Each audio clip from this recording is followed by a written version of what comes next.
সংবিধানে কবর রচনা ও আওয়ামী লীগকে অপ্রাসঙ্গিক ঘোষণা সম্পর্কে যা বললেন বিএনপির যুগ্ম সাধারণ সম্পাদক জনাব অ্যাডভোকেট রুহুল কবির রিজভী। তিনি বলেন, ছাত্র নামক সমন্বয়করা তারা 1971-কে মুছে দিতে চায়। আসুন শুনি রুহুল কবির রিজভী সাহেবের মুখের কথা।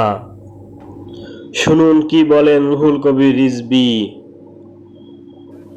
কেউ কেউ আমাদের অনেক ছাত্ররাও সংবিধান বাতিল করে দিতে চায়, নতুন সংবিধান করতে চায়।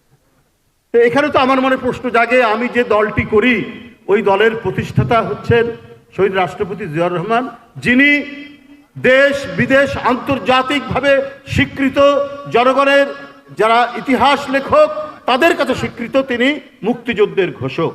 আপনি যদি সংবিধান বাতিল করে দেন, নতুন করে যদি সংবিধান রচনা করেন, কি করবেন আপনারা? পৃথিবীতে এটা দেখিনি।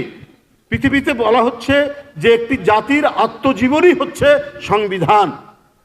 সেটা সংযোজন হতে পারে, সংশোধন হতে পারে।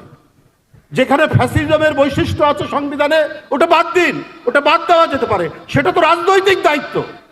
সেটা রাজনীতিবিদরা যারা গণতন্ত্রের পক্ষে ছিলেন, যারা গণতন্ত্রের জন্য সংগ্রাম করেছে এবং যাদের সন্তান রব্বানীরা অকাতরে জীবন দিয়েছে, এই সমস্ত রাজনৈতিক দল যারা জনগণের ম্যান্ডেট নিয়ে ক্ষমতা আসবে, তারা তো এটা করবে।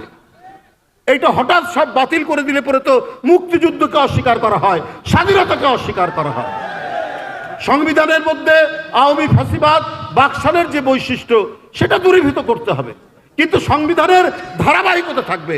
যদি 240 বছর মার্কিন যুক্তরাষ্ট্রের সংবিধানের যদি ধারাবাহিকতা থাকে, সেখানে যদি কয়েকবার সংশোধন হয়, আমাদের সংবিধানও সংশোধন হবে। কিন্তু বাতিল করে দিয়ে একেবারে নতুন কিছু করতে হবে, এইটা মূল স্পিরিট, স্বাধীনতা যুদ্ধের স্পিরিট, এটার সাথে এটা সাংঘর্ষিক হয়।